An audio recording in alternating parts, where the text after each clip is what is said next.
Hello, welcome back to another one of these little weekly exam questions. Today we're going to be looking at another exam 1 style question. I know I promised you that we'd be doing an exam 2 one this week, but for this topic I couldn't find anything that was related to composite functions for exam 2, so just decided to go with this one. I'm sure you're very disappointed. Next couple of weeks I'll make sure to give you 2 exam 2 style problems in a row. So very exciting times. But let's get into today's question. So this question relates to composite functions and inverse functions, which are some of the things that we've been looking at recently in class. So it starts out, by the way, this is from the 2025 NHT. That's something that you should be aware of, like what it actually means. NHT is basically the Northern Hemisphere timetable exams, and I think they have these exams for all subjects. They definitely have them for methods. Basically, in the middle of the year each year, students who are doing VCE in the Northern Hemisphere get given this exam, and you will have access to it as well around June, July. It's a really good indication of what's going to be on the end of year actual VCAR exam. So I will give you access to this as soon as it comes available around the middle of the year. But without any further ado, here's the question. So here we've been given a quadratic equation. So we can see we've got x squared plus bx minus 6. Now in this case, b is some kind of unknown pronumeral variable sort of situation.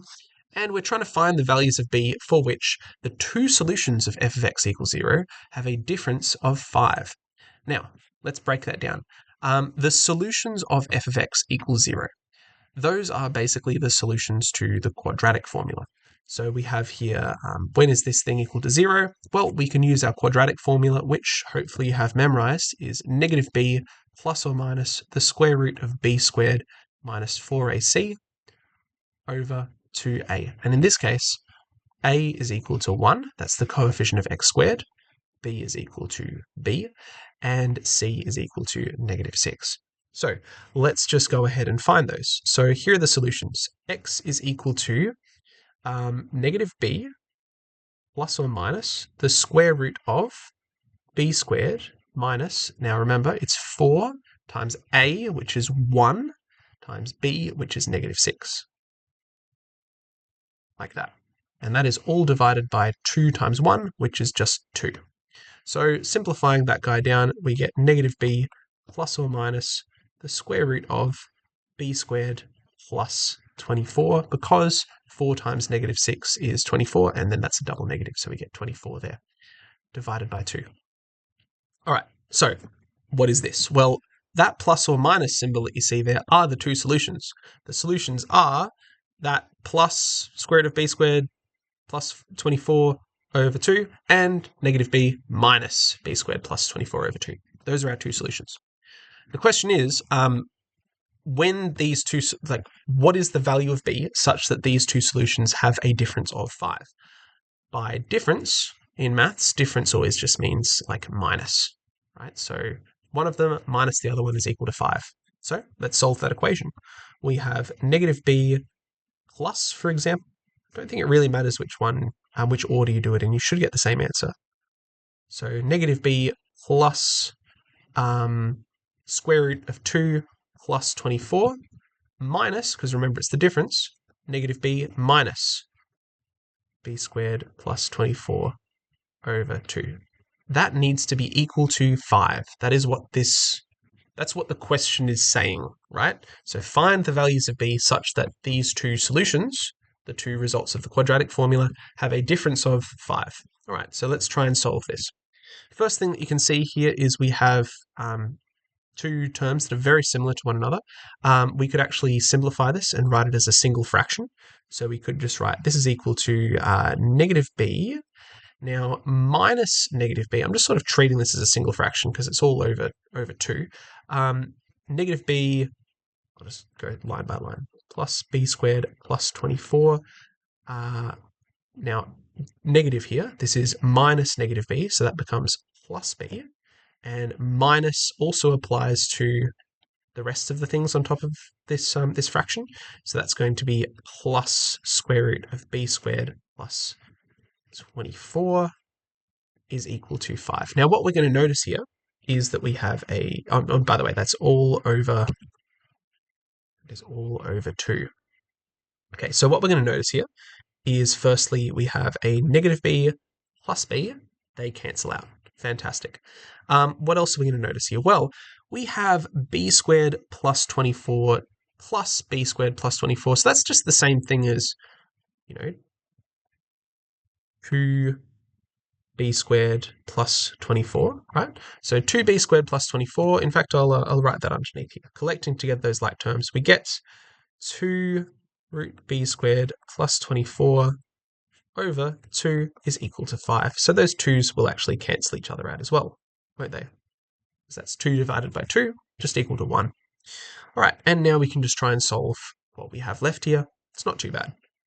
So let's bring it over here and just, by the way, a really good tip when it comes to solving these questions, because they don't really give you very much space, I recommend maybe ruling a line down the middle of the page, just like you would in your exercise book.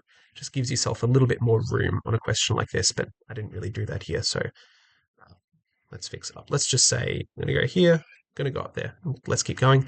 So we have root b squared plus 24 is equal to 5. Now, to get rid of that square root sign, I need to square both sides. So let's do that. Square both sides. So that's going to give us b squared plus 24 is equal to 25. Then we can subtract 24 from both sides. That's going to give us b squared is equal to 1, so 25 minus 4. And then we need to take the square root of both sides to get rid of that b squared, the squared term. So I'm going to take the square root of both sides. And just remember, whenever you do this, we have a positive and a negative root, plus or minus. So we should come out with an answer of b is equal to plus or minus 1. Those are the two solutions to this equation. Why is it plus or minus 1? Because, 1 squared is equal to 1, but also negative 1 squared is also equal to 1.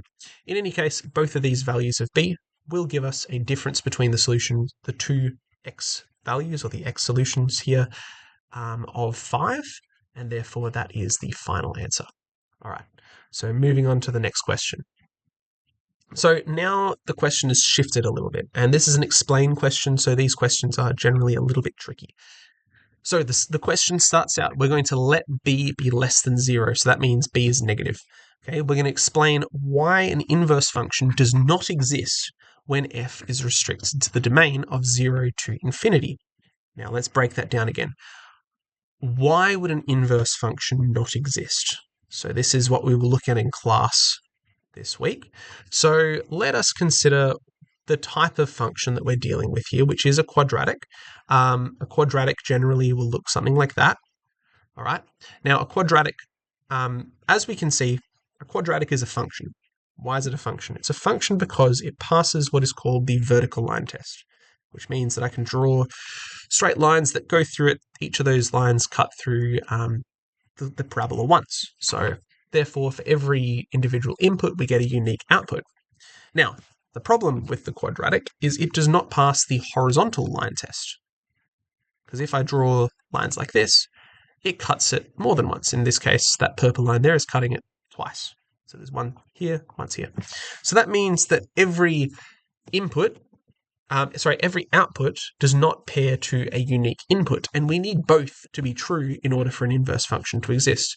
In other words, in order for an inverse function to exist, f must be 1 to 1 for f inverse to exist. That's our criteria. So in other words, in order for an inverse function of a quadratic to exist, we need to restrict the domain such that, at the very least, we're cutting it off here, like right along the turning point, right along the x value of the turning point. So if we cut it off along this green line, then we would say that an inverse function would exist for this bit, or it would exist for this bit, but it wouldn't exist for the whole parabola. It's only going to be one side or the other of that green line. Okay, so where do we go from here? Well, one formula that is useful to know is that the x coordinates of the turning points occurs at x equals negative b on 2a. This is one of those formulas that is kind of useful to know. It does fall out of the quadratic formula. It also falls out of completing the square. In this case, by the way, a is equal to 1 because, it's a monic quadratic, so the coefficient of x squared is just 1. So in this case, we can say that's just equal to negative b over 2. Okay. Maybe you don't see that immediately. That is completely fine. In fact, I will actually follow my inverse. Let's rule this line down in half and keep going from there. So if you don't see that immediately, that is completely fine. I'll just write out the quadratic again. So we have f of x was equal to, was it f? Yeah, f of x is equal to x squared plus bx minus 6. Okay, where does that turning point thing come from? Well, let's say I want to write this in turning point form. How do we do that? Well, we use a little thing called completing the square. That involves writing out the first two terms just like this, and then adding half the coefficient of x, which in this case is 2 squared, and then subtracting that squared. And then we still have the minus 6 on the end there. Why do we do this? Well, what it does is it creates a perfect square over here. And that perfect square can be factorized to write it in the form x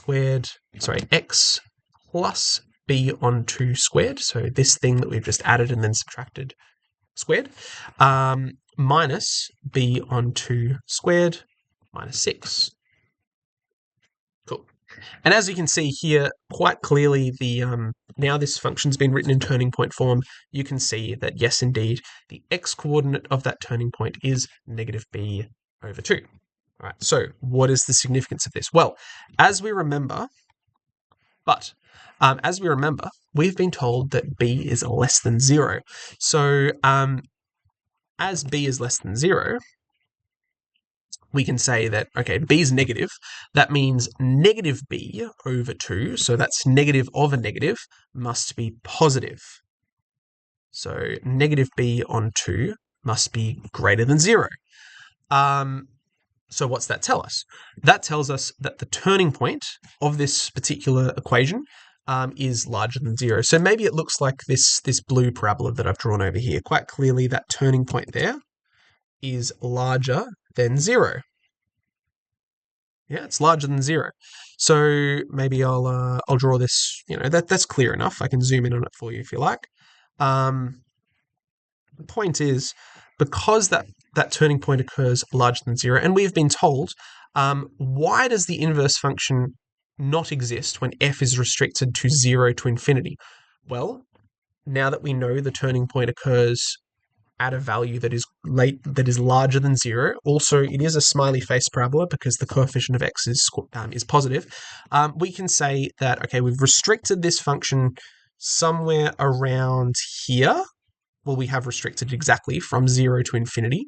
So that means we've restricted it so that we've only got this bit here. That's using, this. We've restricted the domain from 0 to infinity. We can see that that graph is not one-to-one across that domain. Why is that? Well, we can see it's strictly decreasing from 0 to negative b on 2. Let's say that again. So therefore, f of x, let's use black. So therefore, f of x is decreasing. So decreasing means going down. For x from 0 to negative b on 2. It's then, like a flat line, has a gradient of 0 at negative b on 2. And increasing for x from, let's say, negative b on 2 up to infinity. So as a result, we can see that this function is not one-to-one. So f of x is not 1-to-1 over the domain 0 infinity. So that's all you really need to say. Something along the lines of f of x is not 1-to-1 over this domain, and just an indication that you understand the significance of that, which, my answer here is probably a bit excessive. But I think, it's probably just fine to draw a little picture, say, turning point's positive, And therefore, because the turning point is positive, this function is not one-to-one over this restricted domain, and thus the inverse function does not exist. All right, those explained questions can be really tricky to think about, so hopefully that made sense. All right, next up, we need to find the rule for the inverse of f when f is restricted to the domain of negative infinity to 0. All right. So how do we go about finding the rule for the domain? I'm sorry, the rule for the inverse. Basically, the process is swap the x and the y value. So let's write that out. In fact, I'll write down the original function just because I've already forgotten it. So it is f of x is equal to x squared plus bx minus 6. So I'll just write down here to find f inverse, swap x and y. So I'm basically just going to take this function, by the way, the output here is y, the output of f of x. So I'm just going to write this function again, but this time I'm going to swap the x and the y variables around. So let's do that here in a different color. So let's say now, instead of this being x squared, it's going to be y squared plus b times y minus 6 is equal to x. How are we going to solve this? So we need to solve this to make y the subject, right? That's going to be our inverse function. Okay, so a few ways you can do it. You could try and complete the square. Then you're going to get the thing in turning point form, and then that might be easier to rearrange. Second option is using the quadratic formula, which I think is slightly easier here. This time you're using the quadratic formula to solve for y, because it's a quadratic in terms of y. So let's give that a shot. In order to use the quadratic formula, we have to be solving a quadratic that is equal to 0. So before I go about using the quadratic formula, I'm going to make one side of this equation equal to 0. So to do that, we need a minus x from both sides. We get y squared plus by minus 6 minus x is equal to 0. All right, next thing.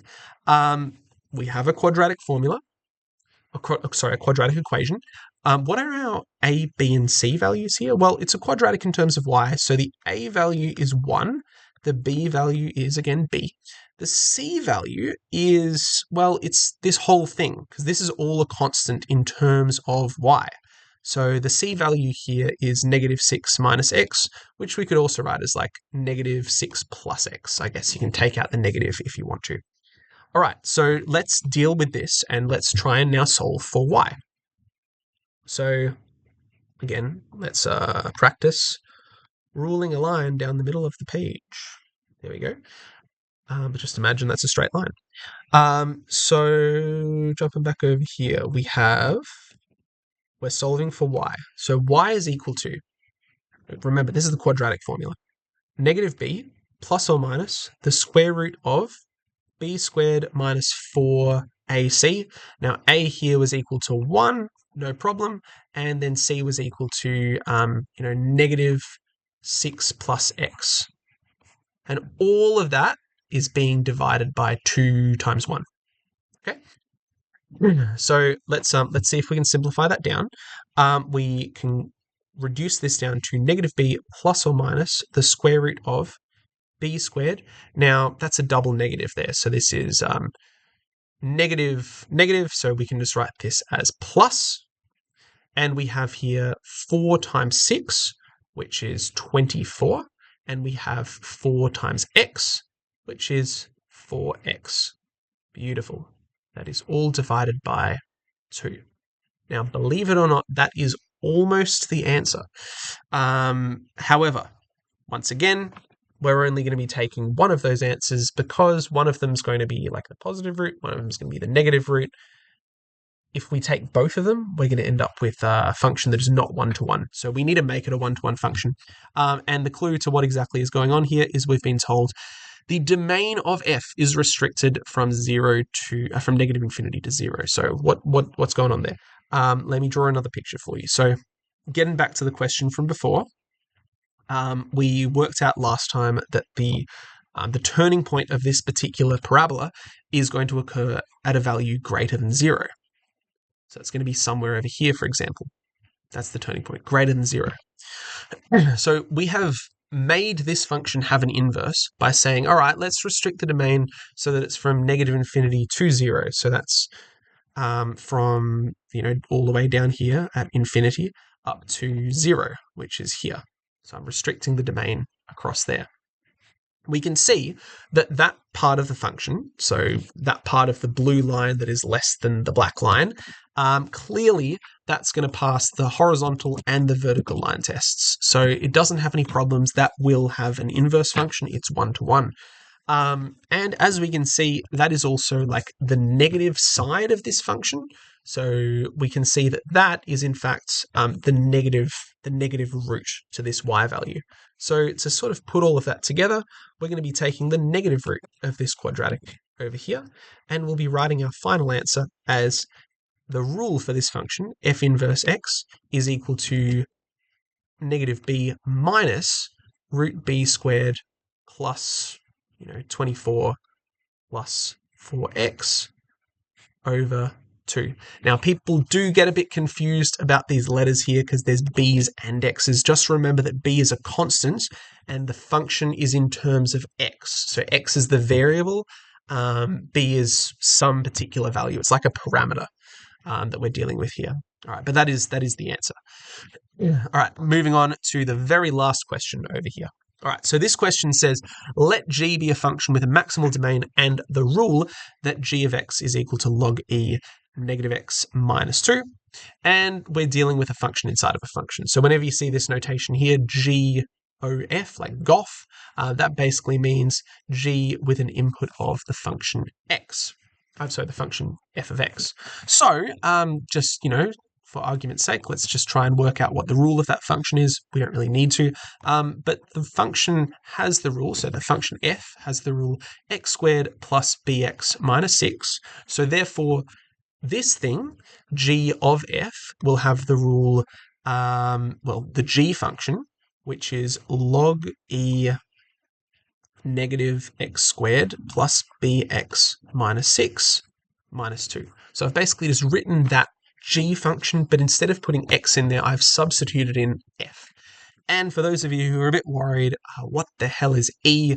Don't worry, we will get to that. For the purpose of today, all you need to know is that with a logarithm, the thing that we're putting into the logarithm has to be greater than 0. That's because you probably looked at this last year, and I know it's probably been a while for a lot of you.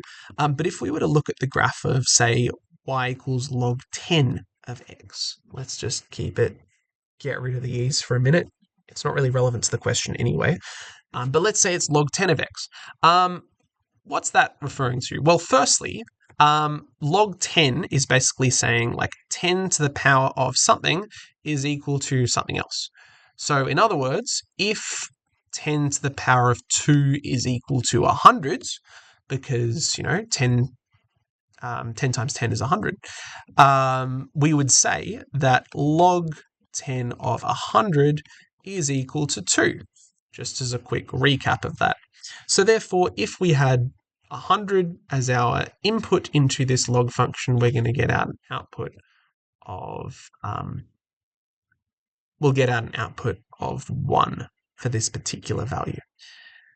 Now, something that you need to know about logarithms is that the input can't be 0, and that's basically all you need to know for the purpose of this question. So, yeah, we'll get to logarithms later. Don't stress too much. Basically, they look like this. That's all. Also, they pass through the x-axis at the value of x equals 1.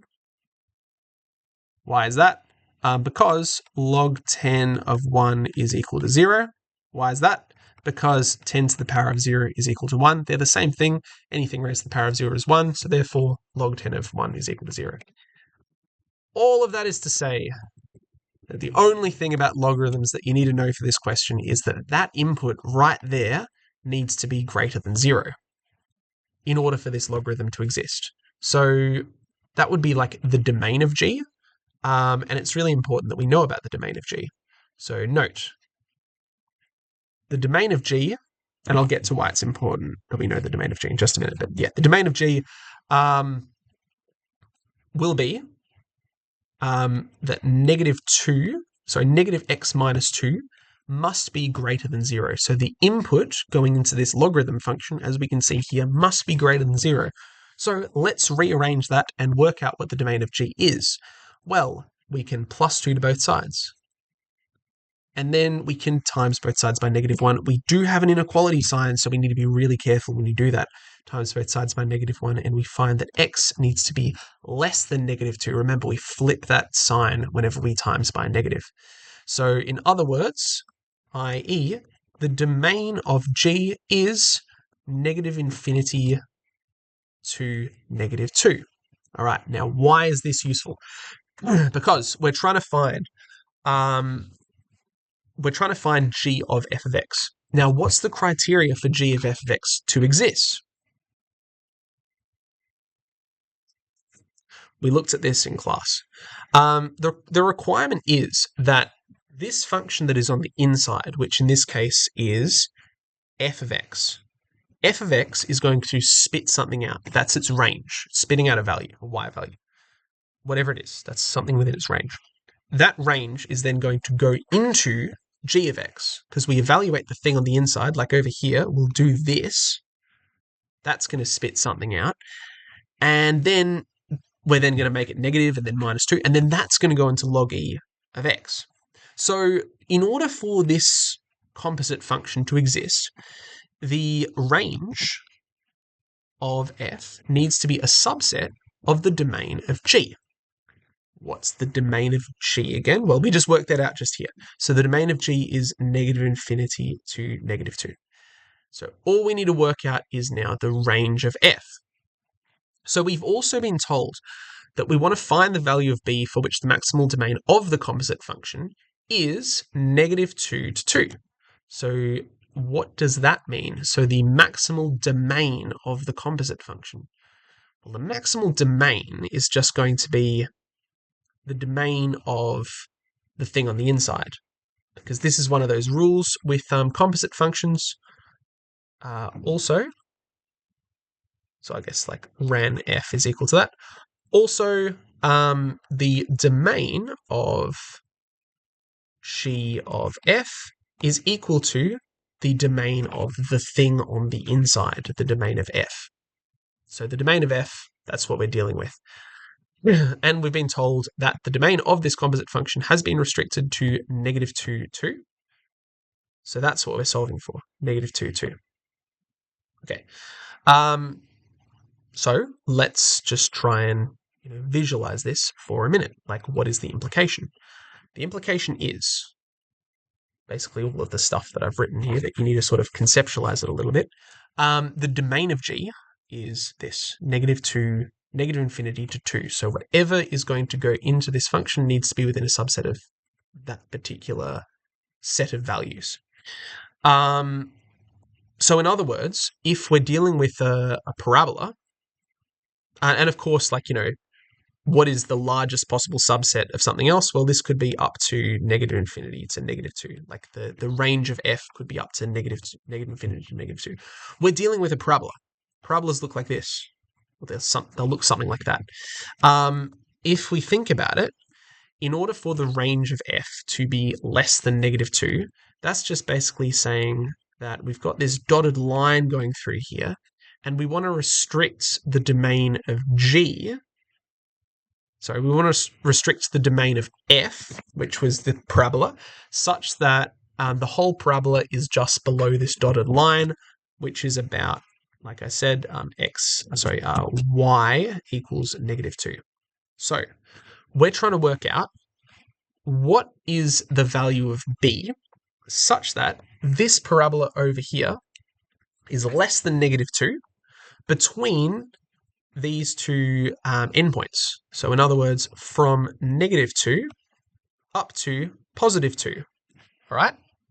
So in other words, we're trying to find, or let's say like i.e., solve when is f of -2 equal to -2 and f of 2 equal to -2. We want to find what is the value of b that makes that parabola over there be the parabola that we are dealing with.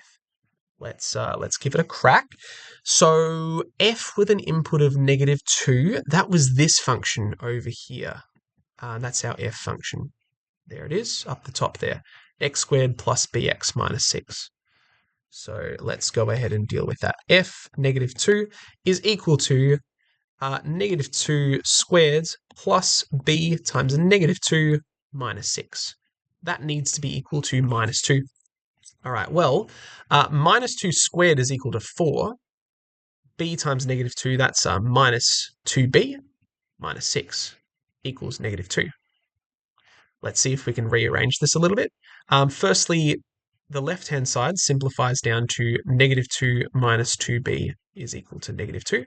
And we can see -2 appears on both sides of the equal sign here. So I'm just going to cancel them out. That leaves us with the equation -2b equals 0. And, dividing both sides by -2, we get b is equal to 0. By the same token, if we were to solve f of 2, using the same sort of reasoning, we want to see this other endpoint also needs to reach a maximum height of -2.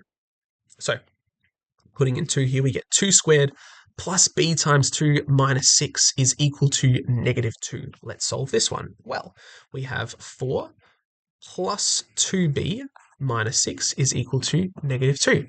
Once again, simplifying the left-hand side of this equation, we have 4 minus 6. That gives us -2. And again, we have a -2 term that appears on both sides of the equal sign. We can just go ahead and cancel them out. That leaves us with nothing but 2b is equal to 0, and therefore b is equal to 0. And in both cases, we see that b is equal to 0 is the only solution, such that this parabola here reaches a value of -2 when x is equal to 2, and a value of -2 when x is equal to -2. And thus, given that the range is now negative, well, we don't even care what the minimum turning point is, but it's something. Let's just call it something, k. K is going to confuse you. This here is k, right? Negative b on 2, and then we just basically go away. Negative b on 2, k. We can get k just by substituting that into the equation. But anyway, that is now within, because k is a negative number, that's now within this domain of g, and therefore this composite function exists. That's basically the gist that we're getting at. So therefore, the answer to this question is b is equal to 0, and my mouse has stopped working. So I think that seems like a pretty good place to end the video. I just can't click on anything. I do not know what's going on there. That's fine. Well, that's all for today's video. Like I said, next lesson or next week, I will give you guys some exam 2 style questions for you to work on so that we can practice some calculator skills. But I think this is a good place to end it. I will see you guys next time. And yeah, hope you guys have a happy new year. See you next time.